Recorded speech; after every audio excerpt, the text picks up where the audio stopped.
Hello दोस्तों, नमस्ते। मैं हूं सविता पाल, अपने यूट्यूब चैनल पे आप सभी का स्वागत करती हूं। आज हम आप लोग के सामने मैं एक प्यारा सा कजरी गीत लेकर आई हूं। अगर अच्छा लगे प्यार दुलार आशीर्वाद जरूर दीजिए। ये गाना कैसे कमेंट बॉक्स में जरूर बताइए। अपने निदिया के कई नवा दवाई पिया के तो है जगाए पिया ना।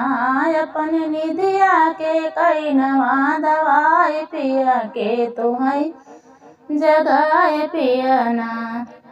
एक त गोदी में गदेला, दूसरे सासू के झमेला। एक त गोदी में गदेला, दूसरे सासू के झमेला। तीसरे रोज रोज के तो है जगाए पिया कई नवा दवाई पिया ना। तीसरे रोज रोज के तो है जगाए पिया कई नवा दवाई पियाना। अपने निदिया के कई नवा दवाई पिया के तो है जगाए पियाना। अपने निदिया के कई नवा दवाई पिया के तो है जगाए पियाना।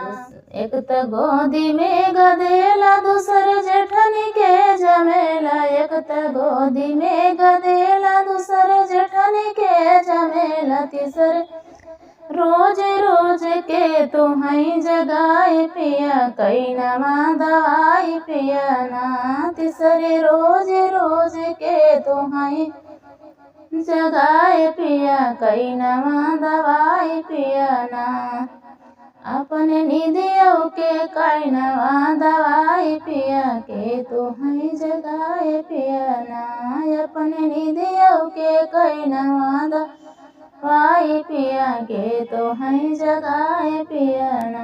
एक त गोदी में गदेला, दूसरे ननद के झमेला। एक त गोदी में गदेला, दूसरे ननद के झमेला। तीसरे रोज रोज के तो है जगाए पिया कई नवा दवाई पियाना। तीसरे रोज रोज के तो है जगाए पिया कई नवा दवाई पियाना।